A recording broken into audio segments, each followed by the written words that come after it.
Ya, bismillahirrahmanirrahim. Assalamualaikum warahmatullahi wabarakatuh. Waalaikumsalam warahmatullahi wabarakatuh. Kita gas tipis-tipis ya, teman-teman. Saya Alwi, saya tuh kuli bangunan, teman-teman. Saya buang puntun rokok di kejaksaan.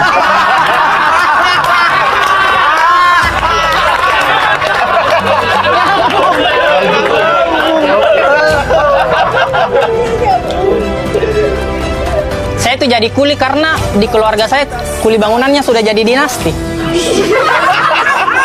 Iya, bapak saya mandor, om saya pengawas proyek. Karena keluarga saya banyak kuli, saya tuh sering diajarin begitu.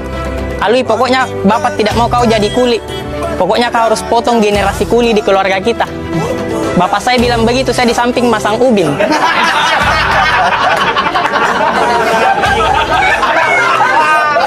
Tidak dipaksa sih, tapi dilatih. Tenang nak, nanti bapak bukain jalan. Kebetulan pengawas paman kamu kok. Mungkin situasi seperti itu teman-teman pernah terjadi di keluarga politisi.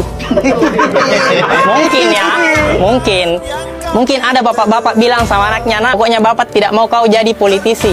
Kau fokus jual pisang saja.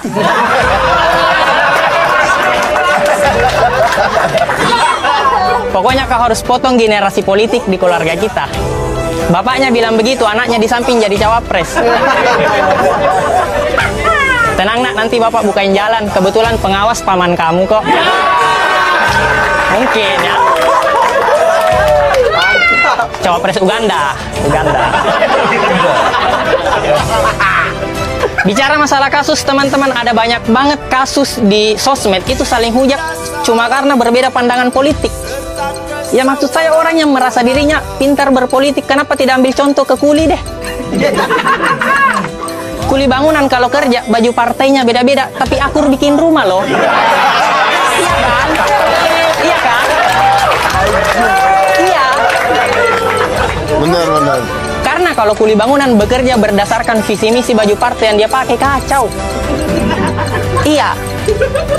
Karena Indonesia ini bisa maju teman-teman kalau kita ambil analoginya sama kayak kuli bangunan membangun rumah. Rumah ini bisa maju karena kuli-kulinya itu saling bahu-membahu membuat rumah dengan satu arahan dari mandor pemimpin proyek. Cuma yang jadi masalah, rumah yang sekarang yang lagi dibangun kuli-kulinya saling sikut karena mau jadi mandor. Karena mandor punya uang, punya kuasa. Jadi kuli ini saling sikut berdasarkan visi misi partai yang dia pakai, sehingga banyak menimbulkan kasus-kasus yang berat. Ada kuli bangunan baru 2 tahun jadi kuli, masih muda banget, pengalaman minim, tiba-tiba mau jadi mandor.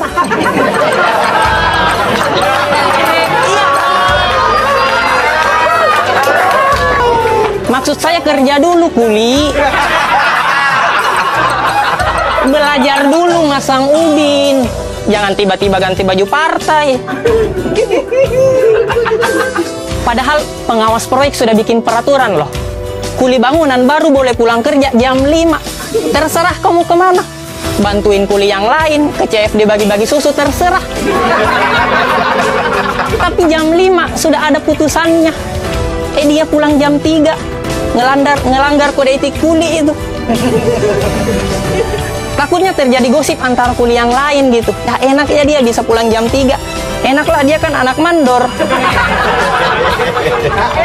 Iya sih anak mandor, tapi masa tidak ditegur sama pengawas proyek? Lah dia kan pamannya. Kuli bangunan. Ini kisah nyata ya di proyek. Proyek Indonesia Maju.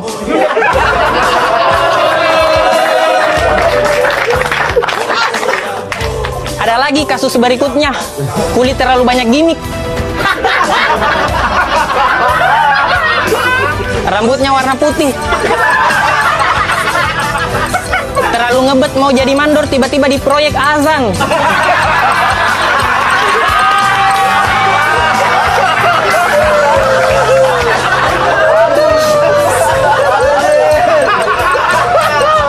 Kau kan mau jadi mandor ya, kenapa azan? Pengen banget dibilang kuli agamis gitu. Ini kuli identitas ini.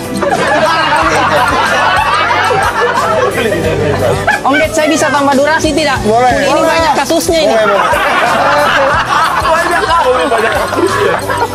Tiba-tiba agamis, terakhir dia tiba-tiba di proyek nonton bokep. Kita kan bingung lihatnya ya. Yang paling parah, paling viral, dia pernah melarang anak muda main bola di lingkungan proyek. Padahal anak muda sudah mau main bola di lingkungan proyek, tapi dilarang, akhirnya batal. Anak muda kan mau main bola ya dikasih bola Pak, jangan dikubur mimpinya. Iya kan? Anak muda kan mau main bola ya karena mau ngangkat piala, bukan mau hidup terjamin karena diangkat karyawan. Iya kan?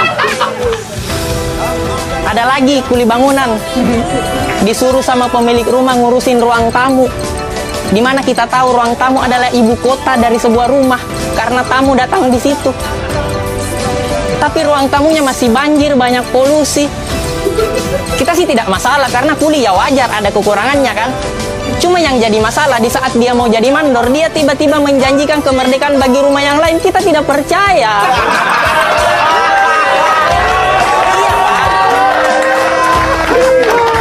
Ngurus ruang tamu saja belum beres, masih banyak program yang tidak jalan, tiba-tiba mau renov rumah yang lain. Kita kan ngelihatnya kayak, wah, dua kata lucu nih. Kuli pembual.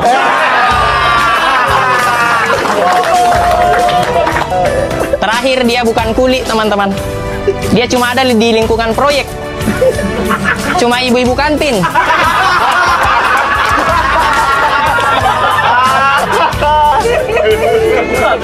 Cuma ibu-ibu kantin yang jual kerat indeng yang logonya banteng. Merasa dirinya punya kuasa karena dia anak mandor yang pertama.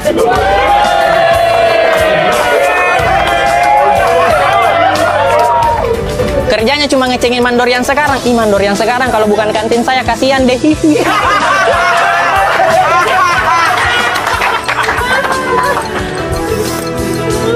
Tapi ini bukan tentang mandor, teman-teman.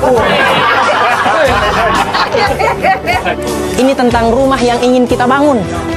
Rumah yang sejahtera, bebas dari korupsi. Karena percuma punya mandor gelar insinyur, etos kerja yang tinggi, sampai turun ke gorong-gorong. Kalau mau kerja, izin dulu ke ibu kantin.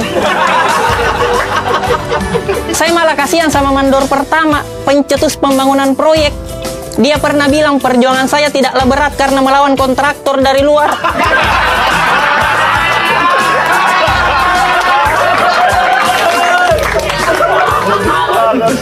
Tapi perjuangan kalian lebih sulit karena melawan kuli di proyek sendiri.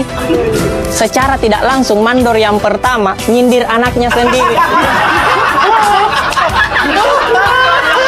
Sama cucunya juga. Terima kasih.